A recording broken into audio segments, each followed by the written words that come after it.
El inconsciente manda a la mente toda clase de brumas, seres extraños, terrores e imágenes engañosas, ya sean sueños, a la luz del día o de la locura, porque el reino de los humanos oculta, bajo el suelo del pequeño compartimiento relativamente claro que llamamos conciencia, insospechadas cuevas de Aladino. No hay en ellas solamente joyas, sino peligrosos genios, fuerzas psicológicas inconvenientes o reprimidas que no hemos pensado o que no nos atrevemos a integrar a nuestras vidas, y que pueden permanecer imperceptibles. Por otra parte, una palabra casual, el olor de un paisaje, el sabor de una taza de té o la mirada de un ojo pueden tocar un resorte mágico, y entonces empiezan a aparecer en la conciencia mensajeros peligrosos.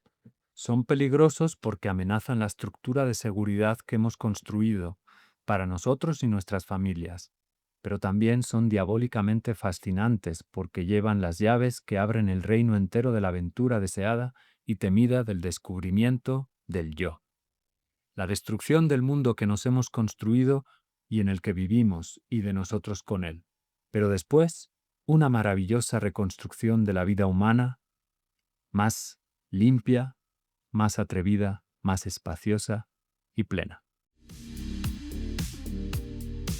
Las palabras no solo describen la realidad. También la transforman y la conforman.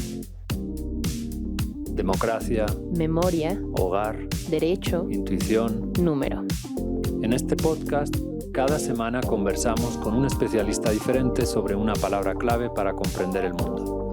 Una semana, Una palabra.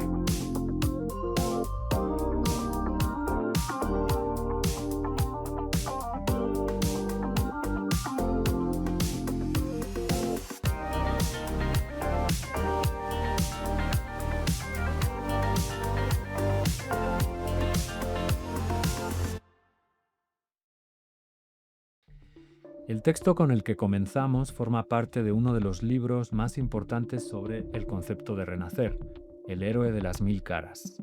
Según Joseph Campbell, centenares de historias comparten la misma estructura. El héroe o la heroína vive la separación, la iniciación y el retorno. Esta misma estructura es la del rito. Los llamados ritos de iniciación, que ocupan un lugar tan prominente en la vida de las sociedades primitivas, ceremoniales de nacimiento, nombre, pubertad, matrimonio, entierro, etc., se distinguen por ser ejercicios de separación formales y usualmente severos, donde la mente corta en forma radical con las actitudes, ligas y normas de vida del estado que se ha dejado atrás. Después sigue un intervalo de retiro más o menos prolongado durante el cual se llevan a cabo rituales con la finalidad de introducir al que pasa por la aventura de la vida a las formas y sentimientos propios de su nuevo estado, de manera que cuando finalmente se le considera maduro para volver al mundo normal, el iniciado ha de encontrarse en un estado similar al de recién nacido. Toda gran historia enseña lo mismo, a renacer. Podríamos haber titulado el episodio Renacimiento o Resurrección, pero ambos sustantivos tienen connotaciones muy fuertes. El primero, alusivas a la historia del arte, y el segundo, a la del cristianismo. Renacer. Volver a nacer. Nación y Navidad tienen la misma raíz. ¿Qué significa renacer? ¿Puede calcularse cuándo la vida aparece en el vientre materno? ¿Cómo renacen los bosques? ¿Por qué cambiar duele? ¿Qué nuevo tú está empujando para salir al mundo? ¿La escritura ayuda en los procesos de transmutación? Para dialogar sobre estas y otras cuestiones hoy nos acompañan Mariana y Alejandra. Alejandra Saraí Ramírez Morales es estudiante de las licenciaturas de Relaciones Internacionales y Administración y actual directora de la revista Opción. Mariana Herrera es artista visual y también estudiante de Relaciones Internacionales. Ha expuesto en espacios como Galería 22, cofundó la revista Samsara con Pablo Prohaska y con él ha sido la encargada del diseño del último número de la revista Opción. Y también eres estudiante de aquí, ¿no? De la licenciatura de RI, como R. Marina. ¿Se conocían ya? De vista me suenas. Ah. Bueno, pues siempre comenzamos con la misma pregunta y hoy no se la vamos a hacer todavía. ¿Qué es el renacer? Ok, vamos a comenzar primero con una un poco más facilita que tiene que ver con esta revista, con su bebé, que después de 4 años, una revista que tiene ¿cuántos años? ¿45 o así? Tenía 40, sí la mataron. Sí, desde los 80s. Desde los 80, pues una revista que nació en los 80, en el 80 más bien, em, desapareció durante 4 años. Y hoy, tras esos 4 años, renace, ¿no? ¿Cómo ha sido el proceso? Em, pues ha sido muy divertido. Ha sido divertido y ha sido cansado a la vez. Y creo que, pues la principal motivación fue ofrecer un espacio cultural eh, impreso a la comunidad del ITAM. Y pues mucho también del motor fue que todos los integrantes somos muy amigos y fue muy bonito hacer ese proceso juntos. ¿Cuántos son? Todos son estudiantes, entiendo. Sí, somos 5. Jime, Ale, Marco, Alexis y yo. ¿Del mismo semestre? No. diferentes. Y de diferentes carreras también. Sí, de ciencia política y eco. Eco. ¿Y con qué filosofía renace la revista que hoy nos va a servir para hablar desde diferentes puntos de vista sobre el concepto de renacer? Pues creo que la idea fue, o sea, se nos hizo claro que ese iba a ser el concepto después de la pausa editorial tan grande que tuvo la revista. Y creo que vino desde, justo como decía Mariana, la perspectiva de volver a traer la literatura y un espacio que sea como mucho menos como acotado, ¿no? Rígido, sí. Y en ese aspecto creo que la poesía y en general la literatura, también aquí hay un poquito de obra gráfica, pues es capaz de presentar conceptos y volverlos a reconceptualizar, ¿no? De distintas maneras. Entonces creo que esa fue como la perspectiva con el número. Ujú. ¿Y cómo fue ese proceso de conseguir nuevos escritores, etcétera? Pues con el legado de la revista creo que ha sido como, gracias a eso había mucha gente interesada y también en la actual comunidad creo que fue también evaluar las necesidades Ujú. actuales que había, ¿no? Porque pues hemos visto también en los años, incluso como, bueno, desde la pandemia, cómo pues el estudiantado también ha cambiado, ¿no? Bueno, hoy lo que vamos a hacer un poco es intercambiar nuestras voces en directo con voces que grabaron Rosa y Julia, eh, de algunos de los escritores y escritoras de este número. Pero bueno, antes de oír a sus compañeros, compañeras, ahora sí, les hago la pregunta, no sé si se la prepararon, ¿qué es para ustedes el renacer? Y si les ha tocado en alguna ocasión y quieren compartirlo, eso ya es más íntimo, pues adelante. Pero ¿cómo lo definirían? Sí, creo que es una gran Era- pregunta. Em, Pero creo que para mí, o sea, es un proceso que lleva mucha humildad, ¿no? O sea, viene de la mano con el darse cuenta que algo no está funcionando. Para mí es un proceso más personal y como dejar ir esas ideas y esos conceptos arraigados. Y pues por eso viene como la parte de la humildad, ¿no? Decir esto no está funcionando y entonces eso te da la capacidad de encontrar nuevas narrativas y nuevas formas de entenderte. Ujú. Sí, yo justo creo que es un proceso fuerte y necesario y también natural.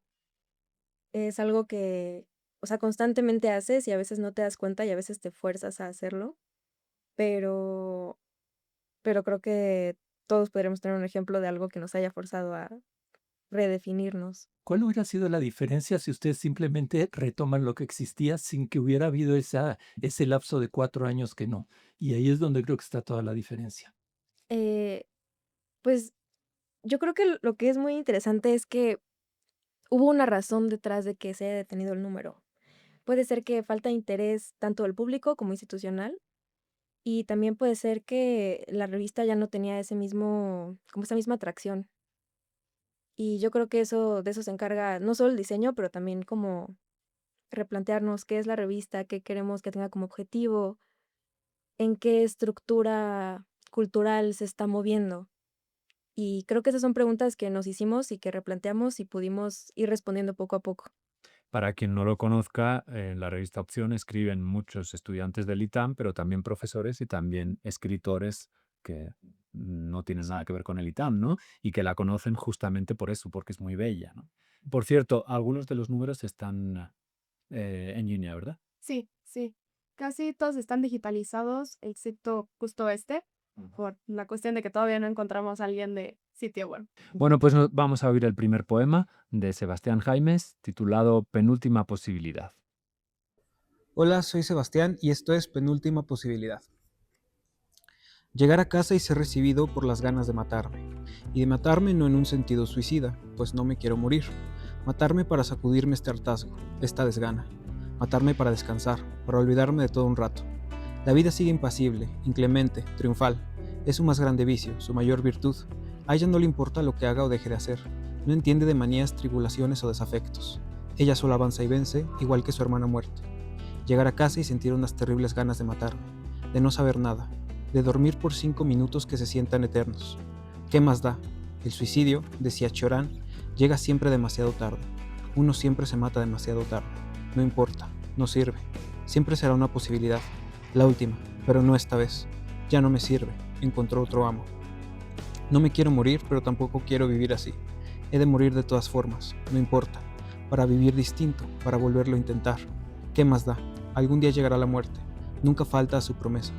La persigue sempiterna su hermana vida, dialéctica cortazaresca de pelota y pared, y en su claroscuro, en la síntesis de todo, la penúltima y mayúscula posibilidad de renacer. Estoy hastiado, empachado de tedio, cansado de rumiar rumores y de nadar en los hedores de mis propias angustias. Me decanto por esta penúltima y mayúscula posibilidad. Decido entregarme a la muerte y a su hermana vida. Mañana será otro día. Cierro las botas, apago los ojos, me quito la luz. La muerte y la vida tocan a mi puerta. Tendrán un engendro. Vencerán ambas por igual. Mañana será otro día. Mañana será otro yo. Carlos, ¿de qué nos vas a platicar hoy? Del Renacimiento, por supuesto. No me quedé conforme con que dijeran que el A Renacimiento ver, es artístico. pues El platicar. Renacimiento en matemáticas es fundamental. Y les voy a explicar rápidamente. Les podría quitar el programa a ustedes, pero es de ustedes. Este, las matemáticas antes del Renacimiento eran muy aisladas. Prueba de eso es que ni siquiera los números eran comunes al mundo entero, ¿no? Había unos, como los mayas, que servían para ciertos cálculos, había otros, como los romanos, que no servían para calcular, pero servían para otras cosas, etcétera, ¿sí? Y en el Renacimiento es cuando llega, ya lo he contado aquí varias veces, Fibonacci, el hijo de Bonacci, que se va a estudiar con los árabes, que son los transmisores de toda la cultura india, y ellos son los que hacen precisamente los números que utilizamos actualmente. Pero como eso ya lo he contado, me voy a ir a otras cosas, ¿sí? Pasa lo mismo en álgebra y en geometría. La geometría sí tiene una base muy importante con los griegos y se trabaja muchísima geometría en la época de los griegos y trabajan todos ellos la geometría juntos, descubren grandes cosas, es la época de Euclides, la época en que se formalizan muchas cosas, precisamente por la manera de hacer matemáticas, de demostrar, etc. Y hay en otro momento en Italia que se desarrolla mucho el álgebra. Y lo que pasa en el Renacimiento es que gracias a la ¿qué? ¿A la qué? Importantísimo, la imprenta, ¿qué es lo que ustedes están haciendo? Gracias a la imprenta se empiezan a transmitir los conocimientos y empieza todo el mundo a conocer lo que había de álgebra, lo que había de geometría, y ahí es donde juega un papel fundamental Descartes, que me van a decir, no, pues Descartes, a ver qué hizo Descartes. Cuentan siempre que él estaba acostado en su cama, tranquilo, y que de repente vio una mosca y dijo, ¿cómo le puedo decir a mis colegas o a mis amigos dónde estaba la mosca? Pues estaba ahí, pero quiero que sepan perfectamente dónde estaba la mosca. Y entonces dicen que ahí es donde se le ocurrió precisamente las coordenadas cartesianas. No es cierto. Y no es cierto, no, la historia es espectacular. Y tan no es cierto que, ¿qué me dicen de los navegantes? Lo utilizaban desde hace muchos años, antes del Renacimiento. No, y eso es lo que es importante, precisamente ese renacer de las cosas en donde se mezclan la geometría y el álgebra. Y entonces, ¿qué es lo que hace Descartes? Que es lo fundamental en la ciencia, es que un problema geométrico lo puede trasladar a un problema algebraico. Una recta la describe con una ecuación. Un problema algebraico, la solución de una ecuación, lo puede trasladar a la geometría, intersección de dos rectas. y miles otras cosas. Pero ahí se ve la importancia del renacimiento en la ciencia. Y les estoy hablando una minucia de todo lo que podría hablar. Pues ahora vamos a oír un poema de Diego Adabache titulado Salomón. Es posible que, si sigo escarbando, el dolor por fin purifique el alma. En estos pedazos rotos de perfecta idea encontré una terrible ausencia del perdón. Destrucción del ser, adicción y un sol que se asoma en la avenida, ciego y existente, acariciando la tierra, tocando su extremo dolor, contagioso, pidiendo perdón, buscando el perdón, ausencia. Se ha escapado lo que he buscado y solo queda la esencia de un pecado. Lamento lo que he hecho. Diego Adabache no solo aparece en esta publicación con el título que leíamos, sino también con otro que se titula Estática y donde habla de un ser mío sin mí, un ser mío sin mí. Pareciera que a veces tenemos la necesidad de encontrar a nuestro mejor yo. Y Margarita escribió un libro del que hablamos en otra ocasión que se llama Tu mejor tú, ¿no? ¿Cuáles son los factores clave para renacer? Ah, qué interesante. Al pensar en la palabra de hoy y cómo la aborda la psicología, pensé que hay algunos fenómenos extremos que no son a los que voy a entrar, como por ejemplo la gente que ha tenido experiencias cercanas a la muerte, que clínicamente ha muerto y literalmente renace, ¿no? Pero bueno, eso es más controversial y me quería enfocar más en la psicología cotidiana. Creo que hay muchos momentos en la vida que se pueden considerar como pequeños o grandes renaceres, ¿no? Cuando hay un cambio que es muy significativo y puede ser desde, no sé, la adolescencia, la migración, es más, no, algunos se sienten paulatinos, como la adolescencia, la migración, el matrimonio, la maternidad. Hay una obstetra que admiro mucho que se llama Cynthia Dichter, que tiene un programa para mamás o para mujeres que están embarazadas que se llama Nosotras Nacemos. Y se me hace muy cierto porque nace el bebé, pero también nace La mamá. la mamá, ¿no? Al mismo Ujú. tiempo. Em, en fin, el divorcio muchas veces requiere de una reinvención y los duelos. Y hay ciertos cambios que son tan fuertes en la vida, las experiencias traumáticas, que son experiencias que realmente te mueven el tapete, le dan la vuelta a la vida. Y se ha observado un fenómeno que se llama crecimiento postraumático, que es debatido. Hay autores que piensan que si después de una experiencia traumática vuelves a funcionar como antes, eso ya es resiliencia. Y otros dicen que no es suficiente volver a estar como antes, sino que el estar todavía mejor es la verdadera resiliencia y el crecimiento postraumático. Y lo que me parece muy interesante es que se ha visto cuando se entrevista a las personas que dicen que han crecido después de una experiencia traumática, que creo que se podría traducir a que han renacido, hay ciertas cosas que se repiten en ellas. Por ejemplo, casi todas reportan mayor aprecio por la vida y mayor aprecio por el momento presente, por las pequeñas cosas. Reportan darle más importancia a los lazos con los demás, a las relaciones interpersonales. Em, Reportan sentirse fuertes, ya no tener miedo o menos miedo. Ver nuevas posibilidades o nuevas trayectorias. Muchas reportan un cambio filosófico o espiritual y encontrarle más sentido a su vida y sentir más gratitud y más aprecio. Entonces, me parece muy bonito y aunque no conozco la revista tan bien, cuando estaba haciendo esta lista pensaba, pues a lo mejor se les están pasando algunas de estas cosas, no lo sé. Yo tengo una duda no bonita para Sí. ti. Porque recuerdo que en una clase estábamos viendo, creo que el asunto del estado del shock de Naomi Klein, que digo, eso es como más para sociedades y eso, ¿no? Pero estaba un poco basado en los como manuales de tortura de la CIA. ¡Ay, qué horror! Eso lo veíamos en mi clase.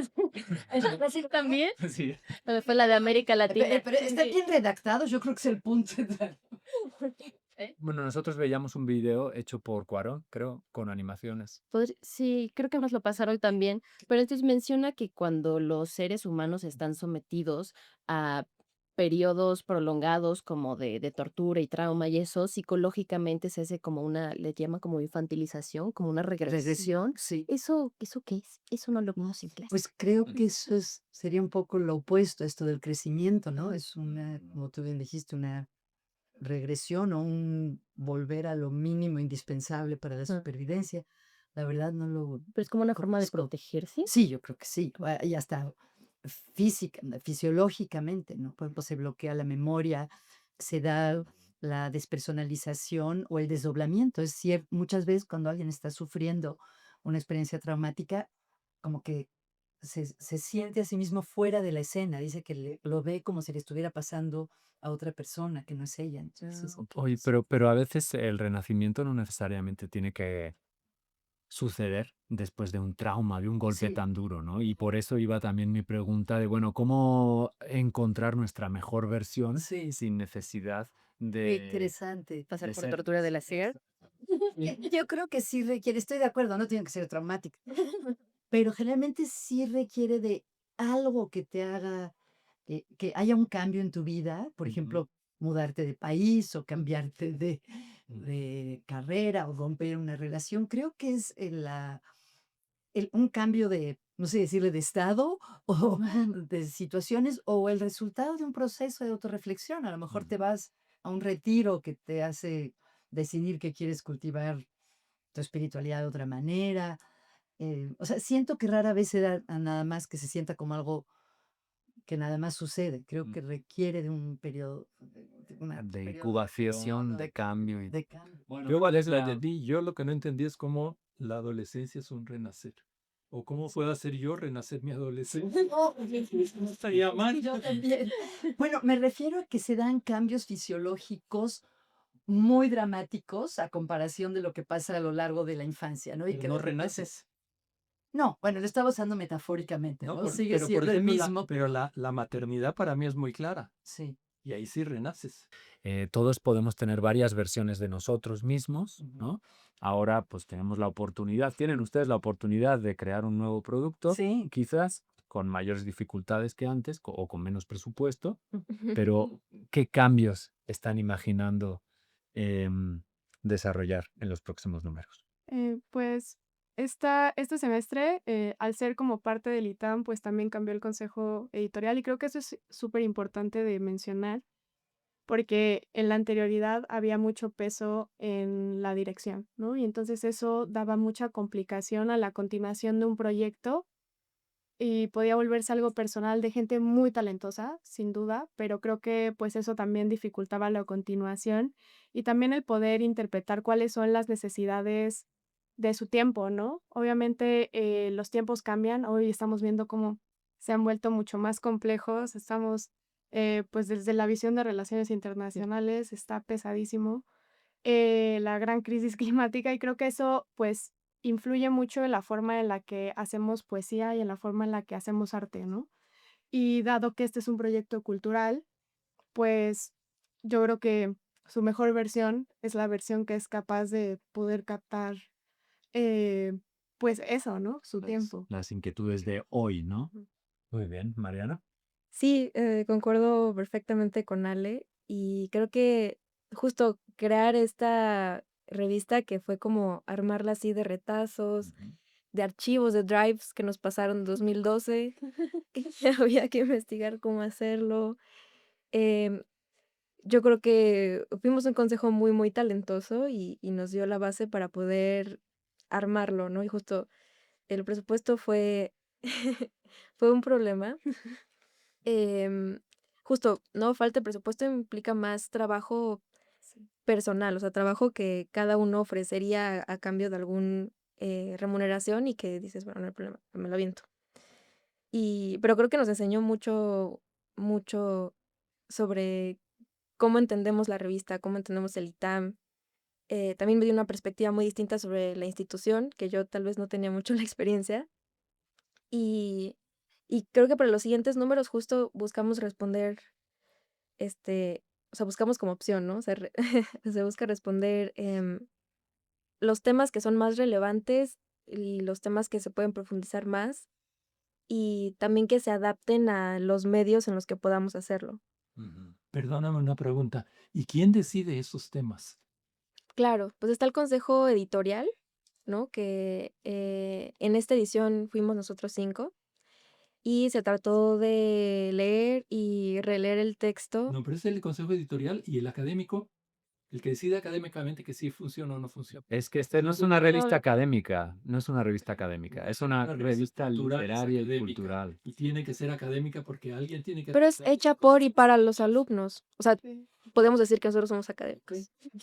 No, y creo que también eso implica entonces una jerarquía de decir que la cultura tiene que ser de élite, que tiene que ser institucionalizada.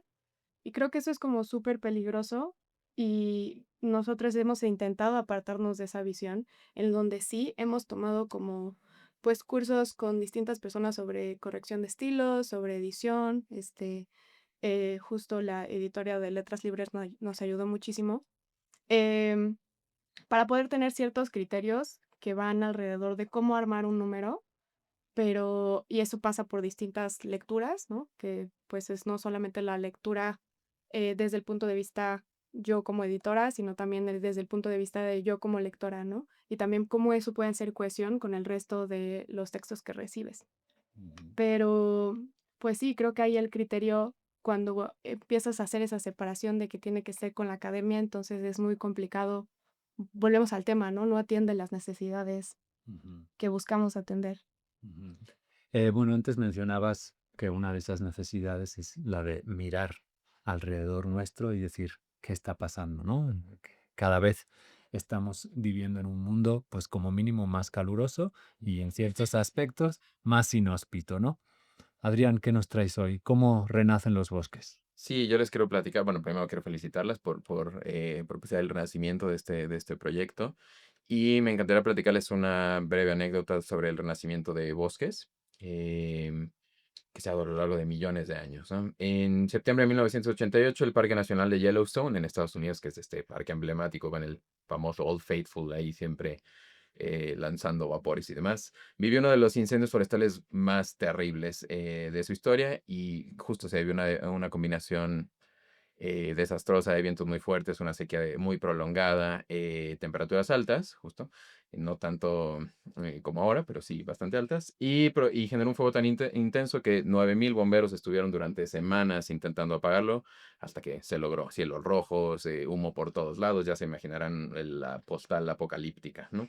Y afortunadamente muchos animales, porque esta cosa de percepción que dicen hay algo raro y se van, ¿no? Aves, mamíferos, demás, se escapan y no Los murieron. temblores, ¿no? Que lo sienten antes de Sí, sí, también es una cosa y nosotros nos creemos nosotros aquí con nuestras más alertas inteligentes. podemos hacerlo singular. Y realmente el fuego no es un agente extraño en los ecosistemas, ¿no? Sobre todo en los sitios forestales, sobre todo en bosques de pino y encino, o también en sabanas y en zonas de matorrales, y siempre ha estado ahí. El fuego siempre ha estado de la mano con las plantas, ¿no? Hace 420 millones de años se han encontrado algunos restos fósiles que sí hablan de esta historia conjunta entre el fuego y los vegetales, ¿no? Las plantas. Y muchos bosques sí dependen del fuego para renacer. El caso de Yellowstone es emblemático porque una especie de pino que se llama Pinus contorta tiene unas piñas que se llaman serótinas, y serótinas es vamos, quedan tardías, ¿no? Se quedan ahí durante años, años, años, y no hay manera de que salgan las semillas de esas piñas hasta que un incendio llega a ellas, ¿no? Entonces, Wow. se abren.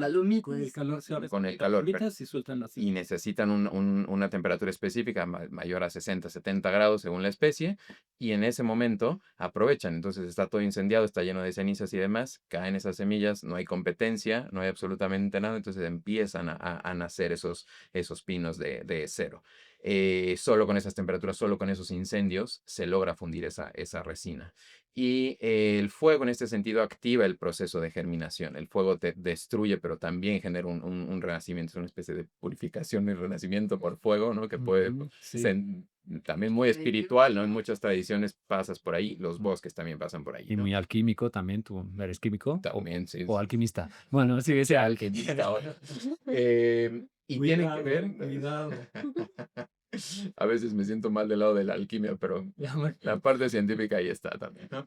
Y este incendio de 1988, que resonando un poco con lo que decía Margarita, también habla de procesos de resiliencia, pero ecológica. Ujú. Estos procesos de resiliencia ecológica es como un ecosistema o un sistema en general, de algún modo mantiene su estructura, sus funciones, y eso es lo que hace este tipo de procesos del fuego, ¿no? Entonces, un bosque primero puedes tener una fase de conservación, digamos, son 4 fases. Una fase de conservación donde ya están como crecidos los árboles y demás, ya están maduros.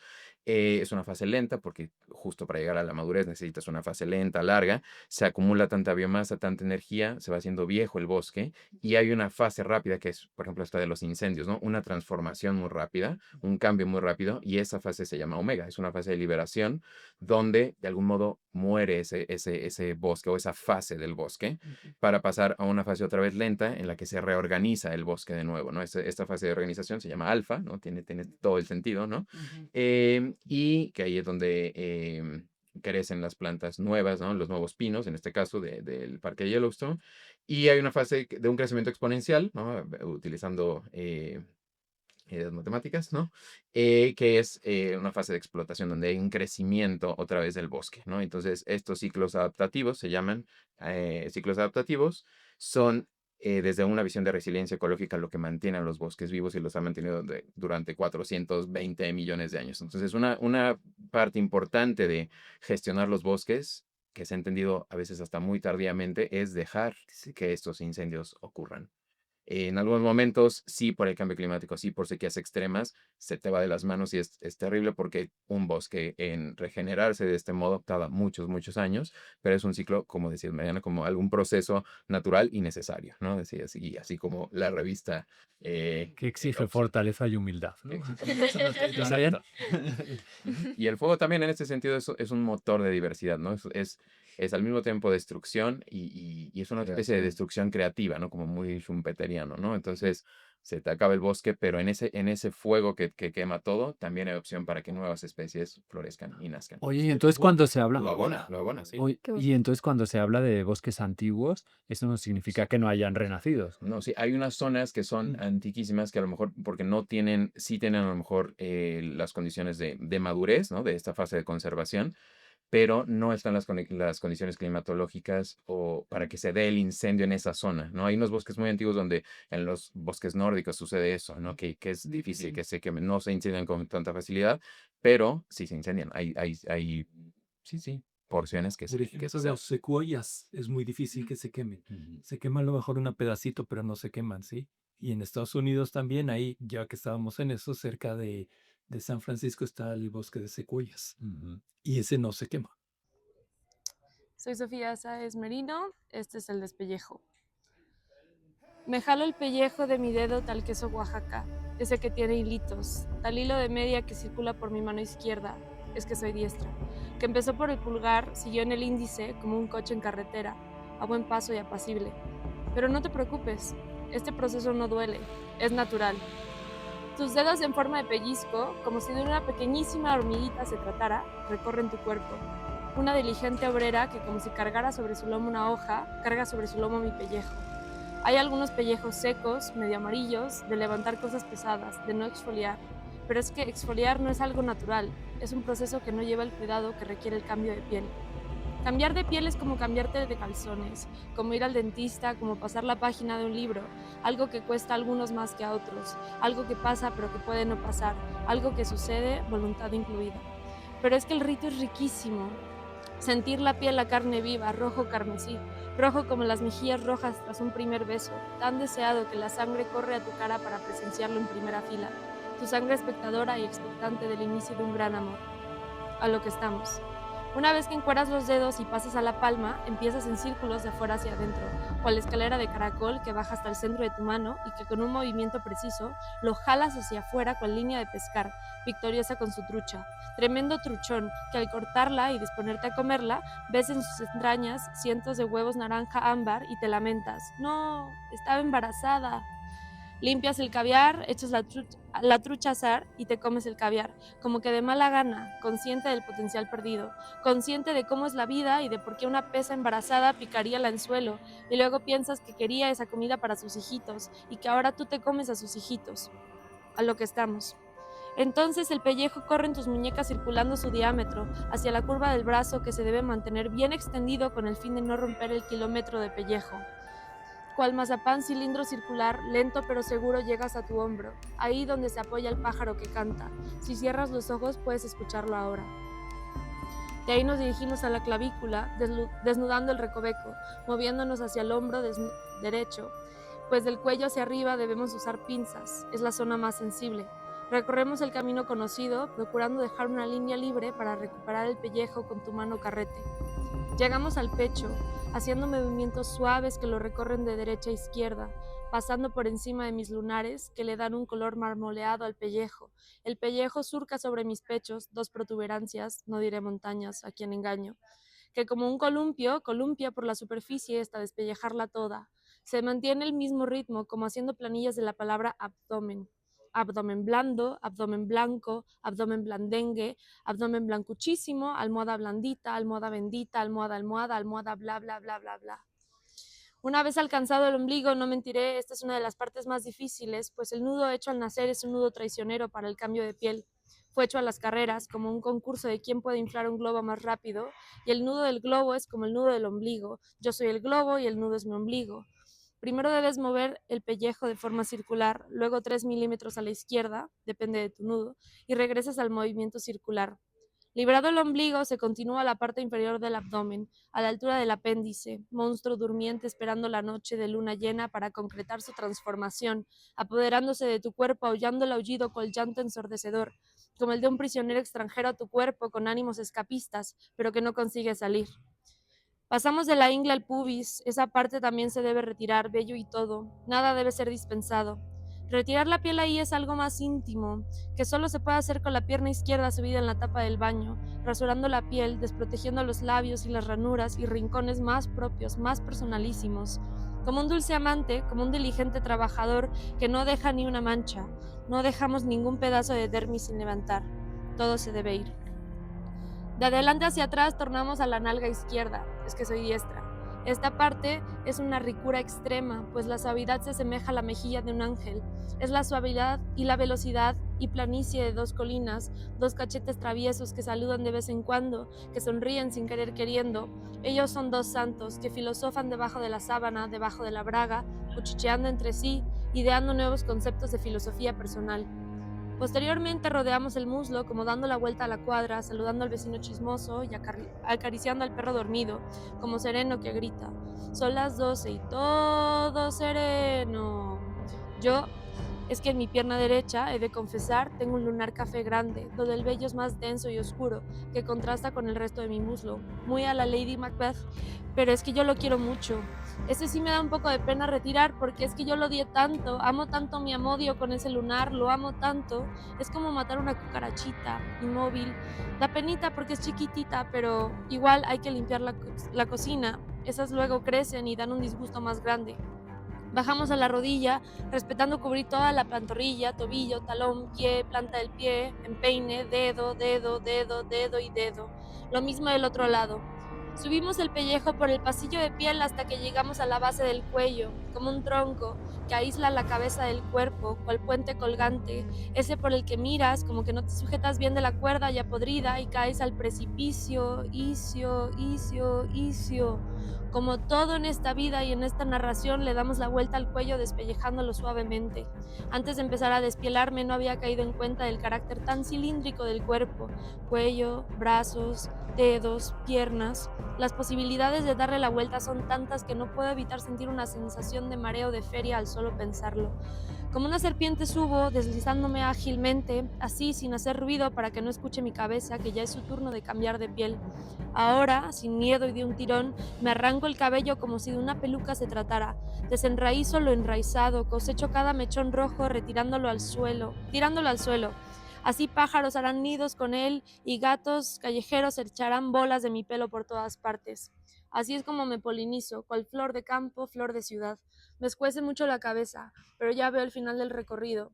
Retomo el pellejo en la mandíbula y dibujo con él mi cara, mis cachetes, mis labios con sus propios pellejos abiertos, mi nariz, mis párpados, mis cejas y mi frente, como si dibujara por primera vez mi cara que ya no es cara, es músculo a carne viva. Mi cuerpo entero ahora es como un raspón sangriento. He terminado. Estoy completamente sola de mi piel, hecha de carne roja cereza, expuesta al aire húmedo y sucio. Mi sangre pulsa por mis venas expuestas. Sostengo mi estómago, vaso, hígado, riñones con mis 2 manos y 2 brazos. Siento que se desparraman, pero el peritoneo, gran membrana, me sostiene. Pero es que tengo miedo de caerme. Me veo evaporarme, como si de mi propia alma abandonándome se tratara. Me siento tan sola, poco contenida, como una cierva a medio comer. Hasta siento los dientes del lobo invisible devorarme, lamiendo mis costillas. Volteo al cielo y veo el águila iracunda que sobrevuela el terreno, que viene por mi pellejo, cual gusano seco. Es mi ofrenda. A ver, el águila soy yo. Yo me como mi piel, autofagia fantástica y exquisita, animalizada y hecha tercera persona, despersonalizada hasta el grado del autodesconocimiento. Y me como mi pellejo, me como entera, no dejo ni un pedazo. Cual amante, cual hormiga, no dejo ni un pedazo. Gracias. ¿Han sufrido en el proceso de renacimiento? ¿Ustedes para de la revista? La revista. ¿Se han peleado? Sí, ¿Se han enojado? ¿Han estado a punto de tirar la toalla, de irse del ITAM, de cambiarse de carrera por quinta vez? Sí. Sí, fue un proceso, o sea, si bien Mariana menciona que fue muy divertido, también en algunos momentos fue un proceso muy álgido y em, sí, que no veíamos, fue un proyecto que empezamos, o sea, como el revivir la revista, o sea, hace más de un año, y en el que no veíamos los resultados tangibles, ¿no? De tener la revista y de hacer estructuras de presupuestos, de pláticas acerca de cómo llevarlo a cabo, sí, de mucho trabajo, de encontrar cuál era como lo que podía funcionar mejor.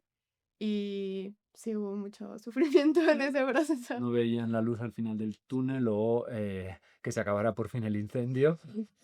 No terminaba.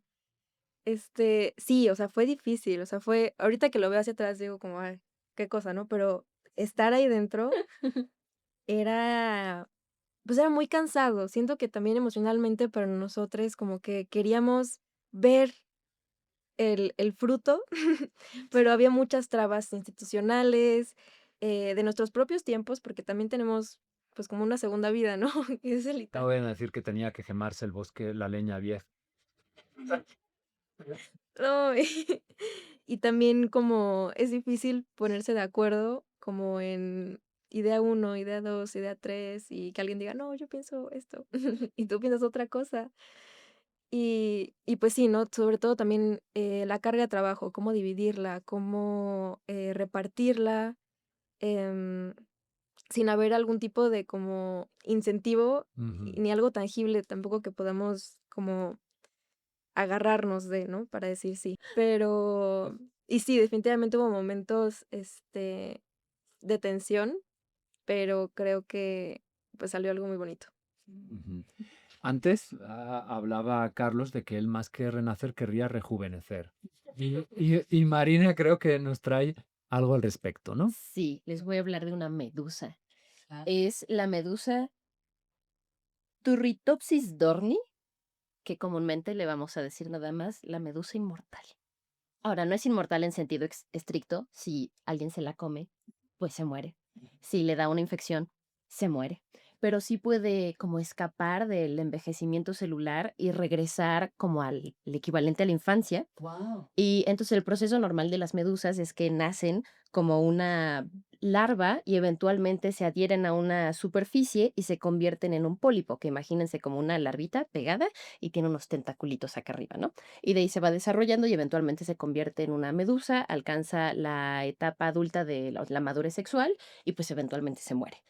Pero esta medusa, cuando está en una situación de estrés ambiental o algún daño físico o simplemente el envejecimiento, puede, en vez de simplemente morir, desencadena un proceso que se llama transdiferenciación. Y entonces logra que sus células ya desarrolladas, células ya especializadas, regresen al equivalente de una célula madre. Que entonces las células madres en los humanos son estas células que tienen el potencial de convertirse en cualquier tipo de célula especializada, pero una vez que llega a ese estado no puede, o sea, una célula de músculo no va a pasar a célula de hueso y menos a célula madre, pero estas son capaces de regresar a ser células madres, su cuerpo se convierte como en una masita extraña y de ahí se vuelve a generar el pólipo. Y esto vamos a hacer una pausa y vamos a hablar de cromosomas. Si se imaginan así, su Xcita de cromosoma son estas cadenas de ADN y al final tienen los telómeros, que si se imaginan su agujeta, es el cosito de plástico que protege la agujeta, ¿no?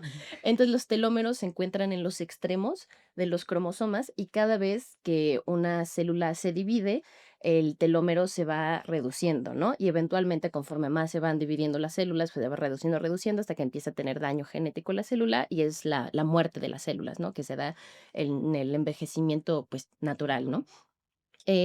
Lo que permite la creación de los telómeros es la telomerasa. Excelente, gracias. Te digo ahorita. Yo, Te lo digo. telomerasa. es la telomerasa. Entonces, por ejemplo, en las células embrionarias y células madres hay muchísima telomerasa, lo cual permite que se generen mucho los telómeros y eso facilita una duplicación más o menos sin límites de las células. Ya una célula de tu cuerpo normal no tiene telomerasa, entonces conforme se van duplicando, se va reduciendo los telómeros. Es como si a la impresora se le fuera acabando la tinta. Ajá. Y las células cancerígenas se vuelve a despertar la telomerasa y entonces es esta generación sin control, pero esto no sucede con estas medusas, es una telomerasa, pero como de regeneración, no cancerígena, gracias al cielo. Y se vio porque tiene como su prima hermana, que es la Turriptosis rubra, que esta tristemente sí se muere. Y se vio que la verdadera diferencia entre ellas es que la inmortal tiene muchísimos más genes que están relacionados a la replicación del ADN y la reparación y el mantenimiento de los telómeros. Y ese es en el proceso en el que se convierte como en esa masita extraña. Ahí se vuelve a concentrar completamente en regeneración de ADN y su protección. Es en ese proceso en específico y el resto sigue como su ciclo normal, ¿no? Digo, de aquí les ha llamado mucho la atención, no porque nos vayamos a hacer nosotros inmortales, sino porque nos ayuda a entender el proceso de envejecimiento celular y también la reactivación de la telomerasa sin que, o sea, se convierta en cáncer, ¿no? Ya. Sí se han esparcido muchísimo. Antes estaban solo en el Mediterráneo. Estaban solo en el Mediterráneo y como son súper, pues, resistentes, ahora se encuentran en muchísimas de las cuencas oceánicas. La invasión de la medusa Inmortal. Pero no te preocupes. Mediterránea, Son- como yo. Son muy chiquititas y no son venenosas. Entonces, Qué bueno. Bueno, pues hablando de medusas que vienen, vamos a oír el poema de Diego Ramírez titulado Cuando vine.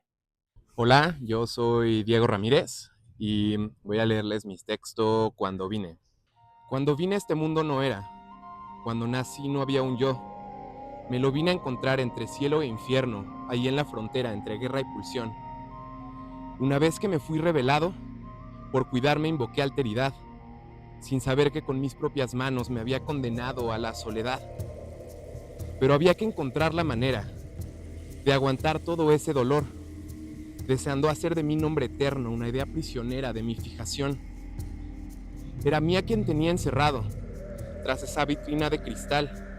Luego me observaba fascinado, con morbo y apiado como a un animal. Pasaron eones y eras, y aunque el vidrio no se rompió, observé más soltura en los pernos, provoqué vulnerabilidad en la unión. Antes estaba todo ordenado, mas tumbé la barrera mental. Y a la bestia y al civilizado, otra vez enfrentados por lo terrenal. Una vez concluyó la pelea, quedó solamente destrucción. El escombro ganó la presea, aunque esta humea y gotea confusión.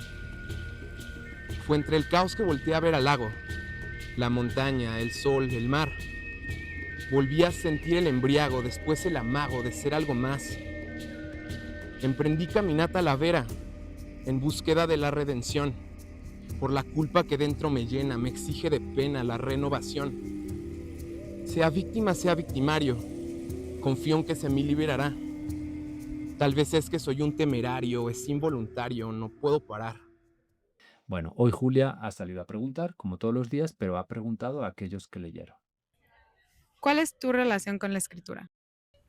Bueno, sinceramente siento que es casi una necesidad. Es como un impulso de buscar esta parte real, esta parte genuina de mi parte mía, donde puedo expresar todo de una manera más cruda, de una manera más genuina, pues, con palabras que sienta realmente, no con expresiones que a veces en conversaciones escapan o a veces no quieren decir lo que queremos decir realmente. Siento que es un espacio propio para mí para poder uh, verme a mí mismo incluso. Muchísimas gracias. Pues es una relación en distintas dimensiones porque es una forma de expresión que se vive, digamos, aquí en la escuela, bueno, aquí en la universidad, ¿no? Haciendo investigaciones, ensayos, periodismo. Es una herramienta de trabajo también, pero en un nivel más personal creo que es una forma de imprimir o de dejar en una hoja sentimientos, sensaciones que pues viven en mí. Y estas sensaciones son variadas, ¿no? Pueden ser alegres, pueden ser tristes, profundas, de muchas formas, ¿no? Y creo que también es una manera de dejar salir estas sensaciones. Muchas gracias. Pues creo que cuando escribo congelo en el tiempo un estado de mí que luego puedo revisar y juzgar con los ojos renovados de yo en el futuro, y me ayuda a entender mejor lo que me hacía pensar diferentes cosas, conectar con los sentimientos que tenía en ese entonces y entender mi desarrollo personal desde una perspectiva ajena a la que uno puede tener cuando está escribiendo en ese momento, que cree lo que está diciendo. Y creo que en el futuro puede revisar si sigue creyendo ciertas cosas, si ya no cree ciertas cosas y las razones detrás de eso. Entonces me ayuda para eso, para entenderme mejor. Muchas gracias. Mi relación con la escritura es conectar con mi yo mi yo de 12 años que empezó a escribir, y con mi lado creativo. Creo que es una gran oportunidad para volver a ser creativa dentro de mi cotidianidad. Vamos a oír a Julia, ¿no? Sí, bueno, primero que nada yo le quería agradecer, si es que están escuchando, a los autores que leyeron, porque pues se tomaron el tiempo de venir al ITAM a leernos sus poemas y lo hicieron como de forma muy apasionada. Y bueno, yo lo que quería platicar es que primero se me hizo muy interesante que todas las respuestas a la pregunta tuvieron algo que ver como con algo emocional, que es algo muy personal, ¿no? El proceso de escritura, creo que todos podemos estar de acuerdo con eso, y pues los autores todos lo mencionaron, ¿no? También quería rescatar que lo que dijo alguien sobre nuestra relación con la escritura académica, porque creo que en la universidad la escritura es muy importante, en el ITAM sin duda le dan mucho énfasis, y por ejemplo la revista Opción pues es parte al final de una comunidad académica, ¿no? Del ITAM, y por ejemplo también el supuesto es como o sea, pues son proyectos estudiantiles y tienen que ver con la comunidad académica, pero no es lo mismo eso escribir para una clase, ¿no? Escribir para una clase es por obligación, o sea, tiene como otros propósitos y es mucho más difícil como, pues, escribir de verdad cuando es con ese propósito, pero creo que estos proyectos, aunque sí tienen como esa misma limitación de que chance, pues, es por obligación, no sé, en algunos casos, o si es por como, pues, por la imagen que tiene tu texto o por como quedar bien con una comunidad. Creo que al final, o sea, es como el límite entre escribir de forma personal y escribir por lo académico. Y pues no sé ustedes qué tengan que decir acerca de esto, si ustedes creen que es un proceso personal, si es un proceso más relacionado al ITAM, si tiene de las dos partes, no sé. Yo creo que es más un proceso personal, en específico en este número, también por el tema que pues creo que podemos coincidir que es algo sumamente personal, Ujú. como reflexionar acerca del renacer, sobre todo en ciertos formatos como la poesía, porque el cuento creo que todavía puedes pues crear otras narrativas que puedan ser más ajenas a tu propio pensar, ¿no? Eh, sí, como crear ficciones, pero creo que es más un proceso personal y creo que sale como de, o sea, sí es representativa a lo mejor de esa comunidad estudiantil, pero no, y pues por ser parte del ITAM, pues hay algo del ITAM ahí, pero no creo que él sea como en primera instancia pensar, voy a escribir para el ITAM, ¿no? Mm. Bueno, tú, Margarita, sí eres una acérrima defensora de que el escribir ayuda, ¿no? En Sí, nosotros éramos. pero no sé si Mariana quería decir algo. Sí, yo creo que justo, ¿no? Nace personal. Seguro muchos autores pensaron como, ah, bueno, esto tiene que ver con el ITAM, voy a adecuar tal vez el texto a. Em, de la parte del diseño diría que sí ¿no? Me adecué a lo que antes estaban las ediciones. O sea, no quería que fuera Mm, muy diferente. Muchas cosas son muy parecidas, pero sí me tomé la libertad de poner algunas cosas que no.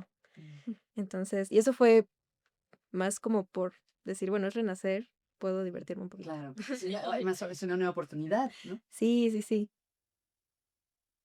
Qué bonito.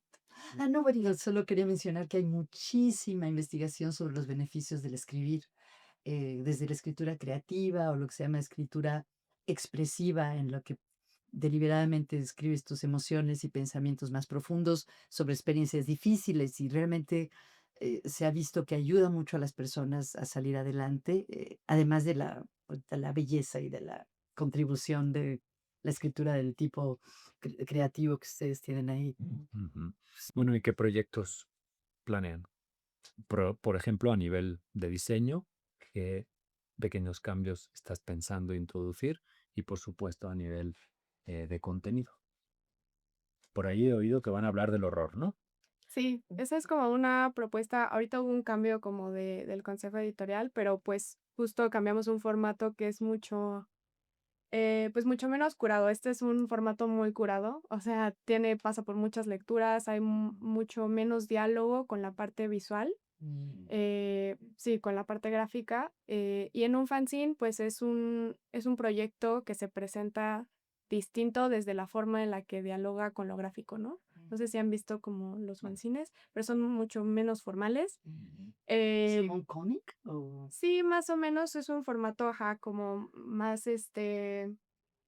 sí, más o menos como un cómic, depende, pero es como más personal, ¿no? Normalmente es pues de un solo autor, eh, pero esa es como, decidimos lanzar esa convocatoria como un pequeño concurso para pues un tema mucho menos, que podría dar como otros estilos, ¿no? Creo que ahí podría predominar. Hemos recibido sobre todo cuentos y prosas narrativas, ¿no? Y aquí lo que imperó pues la poesía.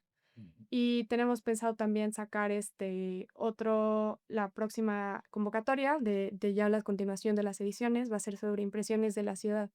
Impresiones de la ciudad. Bien chido. Impresiones de la ciudad. O sea que diferentes números van a tener un formato distinto. Sí, o sea, hay distintas como editoriales, por así decirlo, ¿no? Entonces está también, antes había el fondo editorial, que era de un solo autor, y pues esa era como personalizado, ¿no? Mm, Y ahorita pues estamos empezando con esta estructura de fanzines. Bueno, para ejemplificar estas distinciones, y nos hemos dedicado estos meses, porque me contaron que cuando se puso esta pausa en Opción, pues Opción perdió el espacio en el que trabajaba, que era un despacho donde tenían ahí toda su biblioteca y números pasados. Nos hemos dedicado a ir llamando puerta por puerta. Les hemos traído este regalito, a ver si les sirve para eso. ¡Qué lindo! Y yo, A ver, no sé. Una caja es para guardar cosas nada más. A ver, Menudo regalo. por favor, entre las dos. ay, tu padre. Una pequeña muestra de lo que es Opción. A ver. Ay, qué bonito. 25 números de opción del pasado. Wow, qué bonito, qué bonito. Es un nuevo archivo. Ay, muchísimas gracias, Javier. Está increíble. Sí. Sí. Entonces, para que tengan un nuevo archivo, Mm. gracias a la colaboración de algunos profes que nos ¿Te han vas ido a dando jubilar? repeticiones. Pues no, parece que son todos los de tu librería. Entonces aquí puedes ver, por ejemplo, exacto, este es un especial, ¿no? Sí, Muy está bonito. hermoso. Y los otros pues son los Sí. números habituales. Sí, por ejemplo, este lo intenté como adecuar lo más posible a los pasados, pero incluso es un formato más Los chiquito, ¿no? O chicos. sea, Es sí hubo un cambio. carta en lugar de medio Sí, se tabloide nota. que es. Sí, pero es una Ujú. preciosidad para los que nos estén viendo, ¿no? Miren toda la diferencia de... O para los y las más jóvenes como Julia, que cuando llegó yo creo que ya no existía, ¿no? Pues miren qué No. bonitos, ¿no? Muy bonitos. ¿Cada cuándo piensan sacar una revista? Cada semana. No, como que Como nosotros, ¿no? Claro. Pues es que justo es, a propósito también de tu pregunta, ¿no? Como qué nos espera en el futuro, es algo que creo que construimos poco a poco y al momento, este, porque tiene que ver con presupuesto, tiene que ver con tiempo, tiene que ver con trabajo, em, Tiene que ver con artículos. tiene que ver con justo, ¿no? Lo que nos llegue. Y pues es la idea del fanzine, ¿no? Que sea mucho más, que no se tarde tanto, porque este número, este tipo de números, ¿no? Es muy bonito, pero requieren mucho trabajo, Ah, muchos recursos humanos. Entonces van a combinar los dos Sí, formatos. sí, ese Y es de este tipo de número igual hacen 1 o 2 al año, o no saben. Depende. ¿Ya? Sí, como varía Dependerá. el presupuesto. Ok. ¿Y fanzines cuántos? Pues ahorita el plan es sacar un fanzine y uno de estos. Muy bien, en este semestre. Sí. Yo tengo una última pregunta ahí para ir cerrando para quien quiera de todos los que estamos hoy en la mesa colectiva, que es, bueno, ¿qué tan fundamental es que en una universidad, que es un instituto tecnológico, nos dediquemos también a lo que podríamos llamar artes? ¿Quién quiera? Julia, Mariana. yo creo que es muy importante. ¿El matemático quiere hablar? A ver. Pero por supuesto, Y es Margarita. parte de la cultura, es fundamental, es igual que la ciencia. Una universidad que no tiene ciencia no es universidad. Una universidad que no tiene escritores, que no tiene poetas, no Fotógrafos, tiene diseñadores, etcétera, etcétera, actores. no es una universidad, es parte de la cultura, no puedes negar eso. Son fundamentales. Margarita. Por muy técnica que sea el ITAM, tiene que ser algo que exista, es fundamental. Lo Totalmente. tengo Con clarísimo. Carlos, creo que es una parte importantísima del ser humano, la creatividad, la sensibilidad, la emoción, y qué bueno que hay espacio para eso, ¿no? Yo creo que encaja muy bien también con la idea de la excelencia académica y humana, Y ¿no? artística. Claro. Miren, miren. Sí, de verdad que sí. Y también es parte de la excelencia académica, ¿no? O sea, creo que la escritura también puede encajar en eso, sí. Bueno, a mí me parece también que es muy importante que sean proyectos estudiantiles. Creo que eso es Sin como, duda. o sea, incorporar las artes, pero por parte de los estudiantes, creo que como que enriquece muchísimo Sí. pues, toda la comunidad.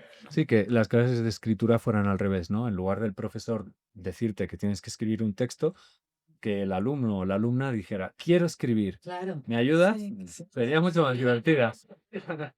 También lo vamos a editar. No, no es broma. Marina.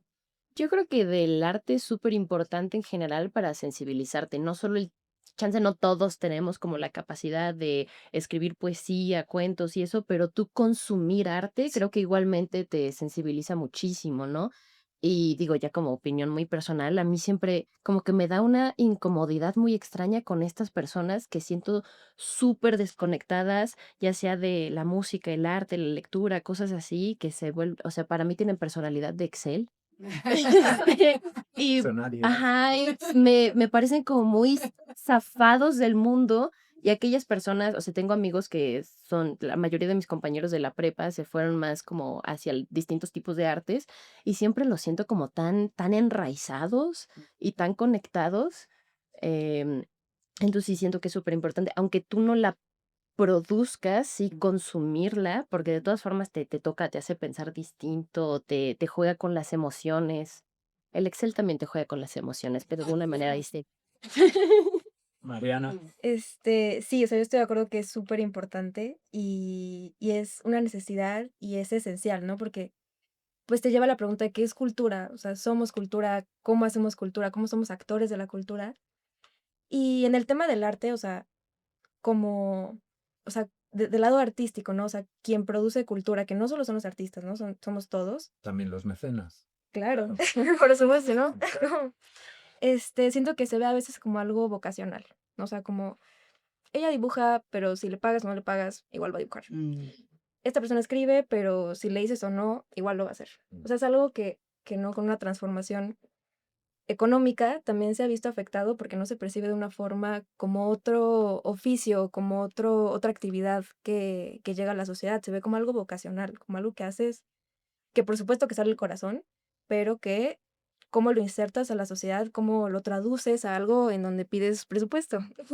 Cómo das la importancia en un mundo que muchas veces no lo va a priorizar porque no lo considera como un actor fundamental de la sociedad.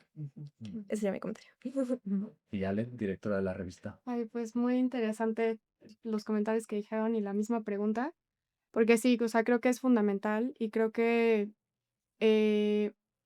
pues si bien, o sea, también de la mano con lo que dice Mariana, sí o sea, estoy de acuerdo con que se vea como un oficio, pero también creo que te hace salirte de esa lógica, pues, del capital, ¿no? Y experimentar como una forma sumamente humana y formas diferentes de vincularte en la que no consumes, sino que lo experimentas, ¿no? Y creo que hace falta como darle ese espacio eh, para encontrar nuevas formas de conocernos y de conocer a la otra parte, ¿no?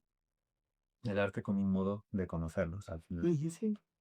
Bueno, si alguien ha oído la charla y dice, bueno, yo soy estudiante y me gustaría colaborar, ¿qué hacen? Nos pueden checar en nuestro Instagram, que es Opción ITAM. En Facebook es igual Opción ITAM. O por nuestro sitio, que es Opción ITAM también. Y cualquier duda que tengan, nos pueden contactar por nuestro correo, que es contacto.opcion@gmail.com. Bueno, y si en lugar de ser un estudiante es un profesor que quiere escribir o de otra carrera, también podría. Y si además tiene revistas de opción de otros años, pues que se las traiga para ampliar el nuevo acervo Claro. de opción, ¿no? Si tienen la revista El Renacer, ahí también viene contacto.opcion@gmail.com. Deberían de pedir un Gmail, no un Gmail, perdón, un punto .itam. También lo tenemos, pero no está tan activo. Pues muchísimas gracias. Gracias a ustedes. Que conversaciones como la de hoy con nuestras invitadas especiales, Alejandra y Mariana, y nuestros amigos de siempre, te recuerden lo que ya sabíamos, mas olvidamos una y otra vez. Estamos destinados al cambio, a que la vida que nos recorre adopte nuevas formas. Estás destinado, destinade a renacer. Una semana. Una palabra. Este programa ha sido posible gracias al Departamento Académico de Lenguas y al CARLE, Al Centro ITAM de Estudios del Bienestar, La Oficina de Comunicación ITAM, adscrita a la Dirección de Desarrollo y Comunicación Institucional. y por supuesto a nuestros amigos invisibles, Bruno, Rosa y Shana. Una semana. Una palabra.